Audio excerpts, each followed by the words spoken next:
El embajador Héctor Riesler nos estaba contando las circunstancias, el desconocimiento del laudo arbitral del 77 y cómo derivamos el 78 en una crisis creciente con Argentina, con una posible invasión argentina y en combinación, en cierto modo, con Perú y quizás con Bolivia, para una acción combinada de los tres países en contra de Chile.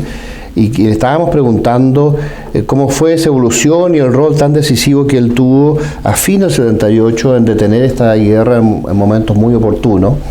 Así que, Héctor, por favor, cuéntanos qué pasó en el 78. Mira, bueno, partamos con ya te digo, habíamos tenido, el ministro había ya estado una vez, después murió Pablo VI, vino Juan Pablo I, le teníamos pedido la audiencia, murió Juan Pablo I, se elige a Juan Pablo II y seguimos trabajando en forma bastante intensa porque era muy angustiosa la situación. Claro. Pero la cosa, estamos en octubre, el mes de noviembre, y Hernán Cubillos logró en principio tener una reunión y más o menos armar y solucionar la cosa. Yo creo que lo ayudaron los americanos un poco también y todo, pero para el 12 de diciembre, en que se pudiera pedir una mediación. Se combinó esta reunión en Buenos Aires, se establecen, se conversan, se fijan los puntos, se ponen los redactores de las distintas comisiones de los distintos documentos a trabajar, y el canciller Pastor va a donde la Junta Militar a informarle, y la Junta Militar lo desautoriza. Me acuerdo perfectamente. Y el canciller Pastor vuelve casi llorando, o llorando, no sé, yo no estaba ahí, yo estaba en Roma, pero... Hay una comida en la noche que fue como patética, ¿no? Claro, y terrible. Bueno, vuelve Hernán Cubillos a Chile, informa al presidente Pinochet, empieza un trabajo ante todas las cancillerías amigas posibles, digamos, para tratar de moverse en este sentido. Ahí hay toda esa discusión de que el cardenal Errázuriz le dijo que el nuncio Lagui le había dicho que le había llamado directamente desde Buenos Aires al presidente Carter para que él también llamara al Papa, lo cual puede ser, perfectamente, porque incluso algo nos dijo y hay otro señor que no me acuerdo en este momento el nombre, pero que hay otro señor que era amigo de Carter y que dice que también lo hizo. Yo supongo que Hernán Cubillos le pidió a toda la gente que podía moverse, ¿te fijas tú?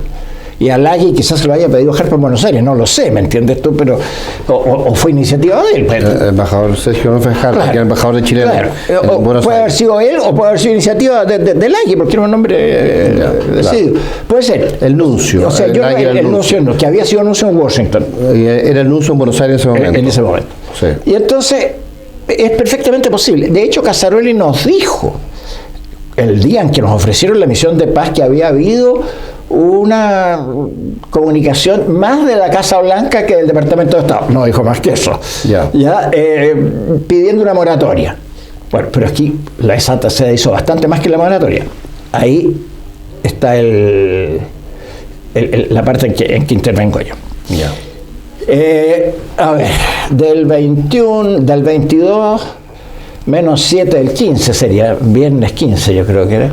Estaba yo en mi casa con Juan José Fernández, que era nuestro embajador ante la UNESCO, que venía de vuelta de una reunión en Nairobi, de la UNESCO, y que estábamos comiendo en mi casa.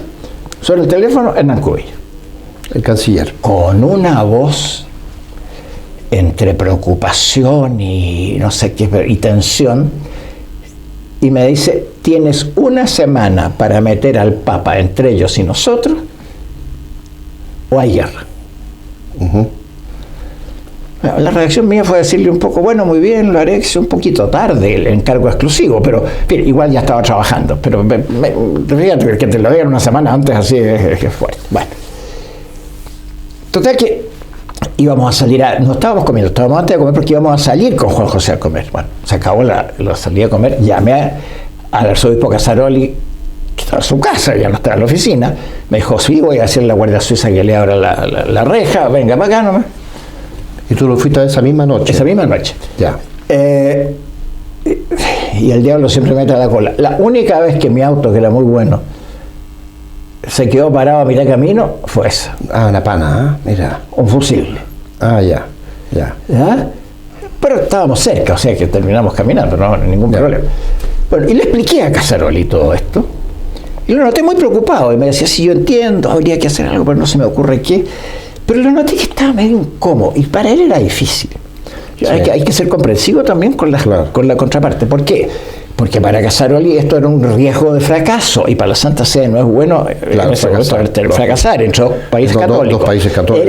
Era un riesgo de enemistarse con uno o con otro o con los dos países católicos. Claro. Y por otro lado, obviamente un hombre inteligente como él se daba cuenta de lo jugada que estaba Rusia, y él era el hombre que hacía la Ostpolitik, te fijas tú, y quería estar en buenas relaciones. Entonces, tenía Pero el Vaticano estaba consciente del rol de la Unión Soviética en empujar a Argentina. Pues yo se lo había explicado hasta el cansancio. Perfecto, muy bien.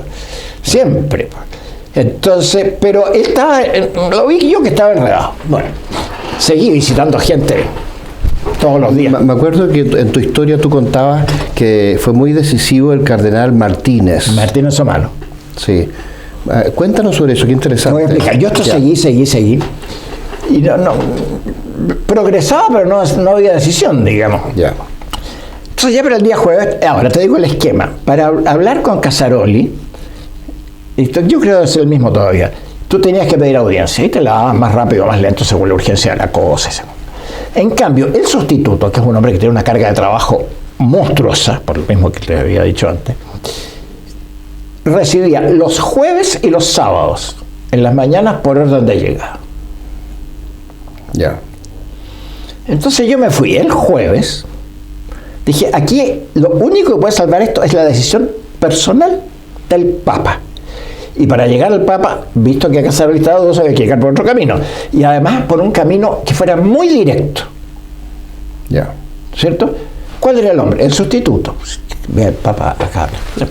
Me fui, en ese momento... ¿Y ese era Martínez? Eduardo Martínez Somalo.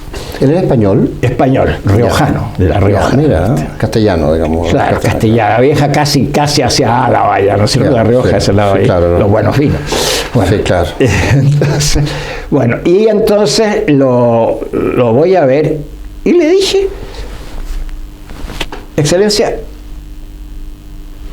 usted sabe que yo no me gusta dramatizar las cosas, pero hay veces en que hay que decir las cosas. Y además tengo que descargar mi conciencia porque yo veo que ustedes probablemente ya decidieron no intervenir. Pero yo tengo que descargar mi conciencia y decirle lo que va a pasar. Usted sabe que en esto está comprometida la Unión Soviética, ya se lo he explicado muchas veces. Bueno, probablemente va a haber guerra mañana o pasado. El efecto de eso va a ser que da lo mismo que país triunfe y que país quede derrotado, van a quedar destruidos los dos países, va a haber un retroceso económico y social de 30 años y probablemente vamos a tener gobierno de extrema izquierda en los dos países. Pero la cosa no queda aquí. Porque ciertamente, yo a ese tiempo ya había tenido por otra cosa, una cierta confirmación del problema de Perú. ¿Te fijas tú? Entonces, Perú. Sí. Entonces yo le dije, es seguro prácticamente que entra a Perú, porque yo lo había oído por Argentina. Entonces, Bolivia muy probable. Entonces ya no somos dos, ya somos cuatro, le dije. Pero si usted mira la historia de los límites latinoamericanos, va a ver que Paraguay perdió una cantidad de tierra enorme frente a Bolivia y que viendo a Bolivia ocupada puede ser que quiera recuperar. Y que a Ecuador le pasó lo mismo con Perú y que viendo a Perú ocupado puede ser. Ahora le dije, sobre Brasil no me pronuncio porque es un país muy serio, amigo, respetable, una diplomacia muy buena, pero en una ocasión así... Brasil nos apoyó mucho con armas. No, con todo, pero además lo que yo le traté de hacer ver, se producen tensiones internas en los países con esto, porque claro, alguien puede decir, oye, nunca más vamos a tener ni en 500 años una ocasión igual para salir al Pacífico, por ejemplo, no sé, te fijas, claro, cualquier cosa. Entonces, pero Brasil se portó muy bien. Y le dije sobre Colombia y Venezuela, no le digo más porque usted fue anuncio en Colombia, así que sabe mejor que yo. Claro. Ahora, ¿qué pasa con esto? Le dije yo, que si se extiende la guerra, vamos a tener el problema que yo le describía, que cómo iban a quedar Argentina y Chile, se va a extender a los otros una países. especie de guerra panamericana Claro, dentro de Iberoamérica, donde ¿no? vamos a tener a Rusia de atrás fuertemente, de un sector, por lo menos, ¿no es cierto? Con lo cual ya no sabemos qué es lo que puede pasar. La Unión Soviética, Claro, la Unión Soviética, perdón, fuertemente. Claro. Y por lo tanto le dije, y piense usted que la mitad de la iglesia está en América Latina y en el futuro probablemente más. Bueno, después le expliqué un poco lo que estaba pasando con China, porque te acuerdas que los chinos estaban muy simpáticos con nosotros en ese tiempo, porque estaban muy tirantes con Había nosotros. una tensión muy grande entre China y la Unión Y Soviética. la Unión Soviética, claro, había una gran tensión en ese preciso momento. Bueno, todo esto se explicó. Había un acercamiento de China con Estados Unidos también. Claro, entonces todo esto se explicó y él me dijo, bueno, quedemos aquí. Ya. Debemos haber terminado. Yo me fui tardecito a verlo para que no tener la cola de los embajadores detrás, que después a uno lo recrimina. Lo presionan, claro. Pero, así que yo debo haber salido de la oficina como a las 2 de la tarde. Bueno, me fui a mi casa a esperar qué pasaba. Pero ¿cuál es el puesto exacto del cardenal Martínez? Yo te digo, sustituto de la Secretaría de Estado. Ah, ya. Él es el Perfecto. que reemplaza, o sea, tiene prácticamente los mismos poderes, pero en dependencia del cardenal secretario de Estado, y hace de secretario ejecutivo del Papa para el funcionamiento de toda la curia. Por lo tanto, es un puesto que tiene un poder y una llegada y una carga de trabajo terrible, digamos. O sea, él fue más importante que Casaroli, ¿no? Bueno, Casaroli llevaba las relaciones exteriores en principio, pero él también, él se entrevistaba con los embajadores y uno hablaba con uno, con el otro, a criterio del embajador. Pero Martínez habló con el Papa. Martínez ciertamente, a ver, no me consta, pero obviamente en lo que yo calculé, yo salgo a las 2, a las 5 me llama el padre Cavalli y me dice que lleva el escritorio de Chile y de Argentina, y me dice que le decía, no sé, el Casaroli quisiera que ustedes vinieran mañana a las 10 de la mañana. A mí, que no sé si al otro le dijo la misma hora. El mismo día, ya, al día siguiente. Mira que día siguiente, o sea, está día moviendo 22. rápido. Ya, al mismo día de la No, posible- el día 21 fue mi reunión con Martínez. Claro, el día 22. Bueno, el 22 de la tarde se suponía la invasión argentina. Bueno, por eso estábamos Claro. ya. Entonces, en el 22, acuérdate tú además de que hay diferencia horaria, ¿no es cierto? Ya. O sea, lo que pasaba en Roma depende del mes, 4, 5, 6 horas más tarde que, o sea, en América está pasando más temprano, por lo tanto, si tú estás a las 10 horas de Roma, era el alba donde no pasaba nada todavía a nivel político en América. Fíjate tú. Entonces, me dice que el Papa ha decidido ofrecernos una misión de paz. La misión de paz. Más que ya. Pero mucho más, pues, porque se comprometieron enteros. Claro. Bueno, lo mismo le dijeron al argentino. Yo vuelvo a la oficina, ahí había ¿Cuánto tiempo había asumido el Papa en ese momento? Porque estaba recién llegado. Digamos, mira, no me acuerdo las fechas precisas, pero digamos, grosso modo a mitad de octubre. Ya. O sea, noviembre, diciembre, 2 meses. 2 meses. Ya. Papa nuevo, claro. Claro. Fantástico. Fantástico. Sí. Lo que es impresionante es que el Papa vio el problema. Y reaccionó de inmediato, ¿no? Y reaccionó de inmediato y se dio cuenta con todas las dificultades que tenía. Ahora, él conocía cómo actuaba la Unión Soviética, tenía la experiencia polaca, conocía cómo actuaban los comunistas. Entonces entendió el problema enteramente. Claro. Y se dio cuenta del peligro. Ya. Y se jugó así. Sí. Eso hay que tenerle un agradecimiento eterno, porque Claro. ahí, Claro. ¿te fijas tú? Entonces, con eso, ahora yo volví a la oficina y hubo un problema de un funcionario diplomático, mejor ni acordarse, y se trancó la máquina cifradora. ¿Te acuerdas que antes había unas cifradoras mecánicas que se hacían así? Claro. Los códigos para encriptar. Claro, Sí. y entonces se trancó. Ya. Bueno, o sea que al final no hubo más manera que hablar por teléfono abierto, digamos, pero digo, ¿para qué importa? ¿Y con quién hablaste? ¿Con el canciller? Claro, Con Hernán Cubillo. con Hernán Cubillo. Le dije, Hernán, propuesta, me dice, acepta el tiro. Ya, Acepté. ya. Y- Pero la guerra ya estaba desatada. Estaba prácticamente desatada, pero el embajador argentino aceptó. Ya. Por lo cual ganamos, yo creo que ganamos horas. No más que horas, pero horas con eso. Entre medio, acuérdate tú que el día jueves le había propuesto a Pinochet al final ya, sin el jueves 21, ¿no es cierto? sin más recursos que recurrir a la Haya, pese a que Argentina decía que era casus belli para ella. Casus belli significa que justificaba la guerra. Entonces, el general Pinochet, me dicen a mí... No se recurrió a la Haya al final, ¿no? No, el general Pinochet dijo, algo me dice aquí. En el estómago. En el estómago, que no, decidamos mañana esto. Ya. Mira, y toda la diferencia, pues. Claro. Bueno, total que ya habíamos convenido yo con Casaroli que al día siguiente el Papa iba a anunciarlo porque era el discurso de los cardenales. El Papa hace dos grandes discursos a los cardenales. Uno, el discurso en Pascua de Resurrección, que es más bien religioso, interno a la Iglesia. Y uno, que lo hace antes de Navidad, que es un discurso más bien de la acción externa y más política. ¿Eso el 22 o 23? Esto ya el 23 el discurso. Ya. Entonces, pero el 22 convinimos que lo anunciaba el 23 públicamente. Pero ya se le informó a Argentina. No, ya había aceptado a Argentina. Ya, perfecto. Por eso que digo, aceptamos, pero dentro de lo que hemos... Alcanzaron a parar Flomar, la flota de mar que venía a invadir. Claro, lo que pasa es que además en Argentina había una gran contradicción de fuerzas y un gran desorden de poder interno. Entonces aceptaban, pero después venían las presiones y las cosas, como pasó con Pastor, te fijas tú, como pasó. Entonces, no era una cosa que te dejara. Bueno, ayudó la tormenta, que les afectó mucho a la flota argentina. Exactamente. Y a las fuerzas de infantería marina que iban a bordo. El cardenal Zamoré siempre decía: hay que darle gracias a Dios por la tormenta. Sí. Bueno, pero, en fin, esto se hizo.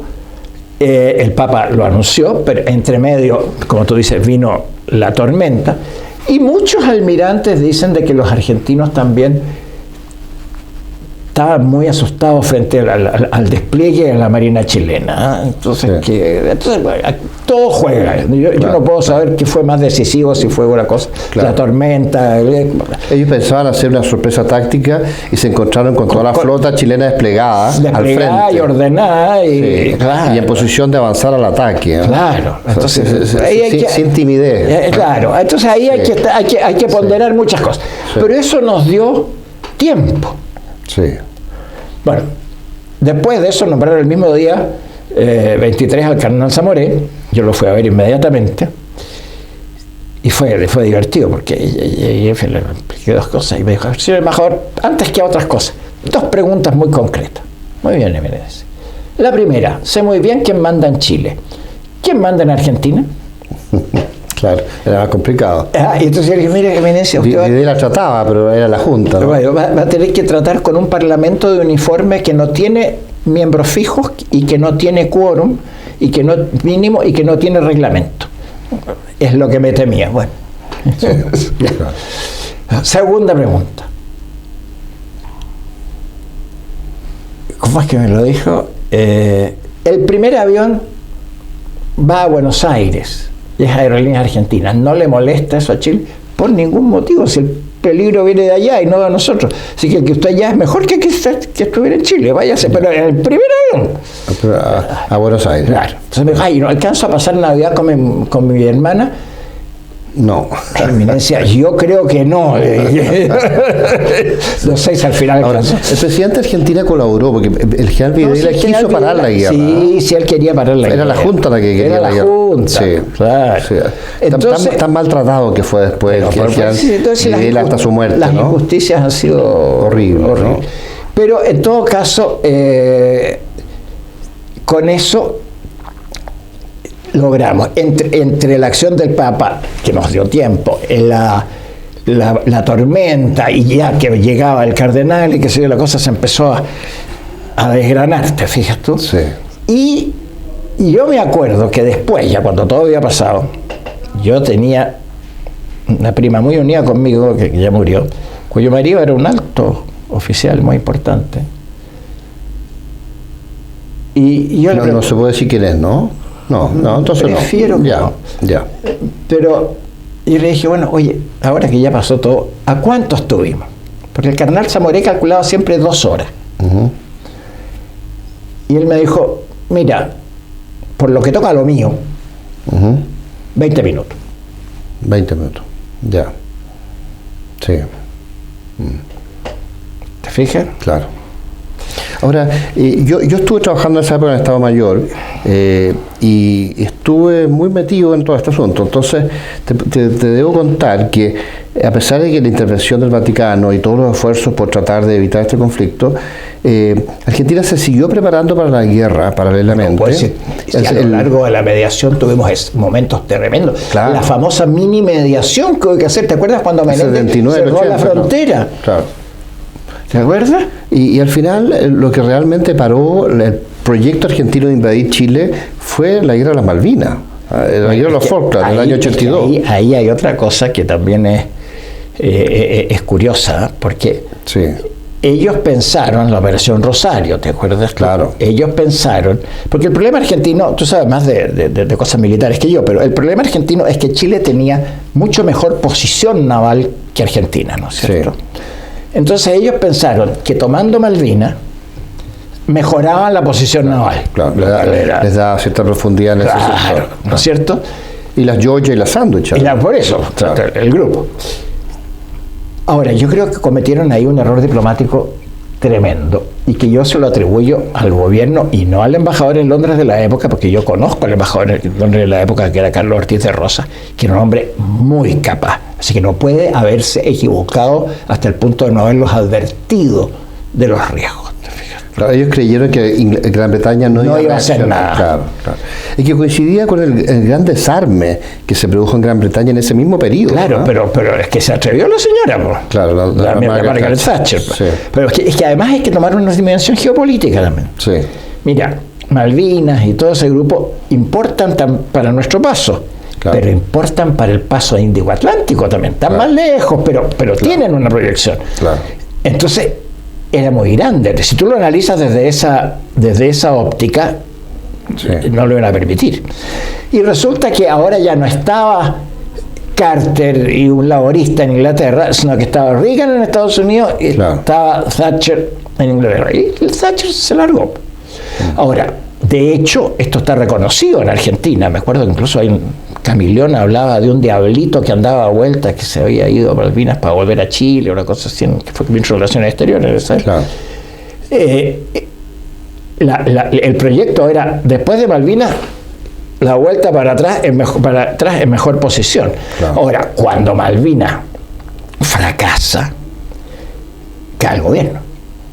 Claro. Porque encendieron al país a un nivel fantástico, Claro. y con el fracaso cayeron. Y ahí cambió todo ya. Claro. ¿Te fijas? Además engañaron a la opinión pública porque hubo desinformación interna dentro de Argentina. Bueno, ¿te acuerdas Claro. cuando llevaban los ataúdes y movían las cosas y hacían oscurecimientos? Mientras que aquí en Chile lo manejamos todo en silencio, en calma, parecía que no pasaba nada. Claro. Bueno, yo con esto terminamos esta tercera parte, Héctor. Después vamos a terminar la cuarta parte en que nos cuente un poco cómo ha sido la evolución política de América Latina, del mundo occidental, en qué estamos ahora y cómo ves tú los escenarios cercanos del futuro y el futuro. Occidente frente, no sé, a esta emergencia de Chile. Eso sí que es muy complicado porque hay Pero los comentarios que tú nos quieras hacer. tantas variables. Me imagino. Pero a ver si en el cuarto bloque alcanzamos a dar una idea de lo que nos está pasando en América Latina, el movimiento bolivariano, el Foro Sao Paulo, en fin, Claro. frente al mundo de la libertad y la democracia y la economía de mercado, en fin. Ya, no,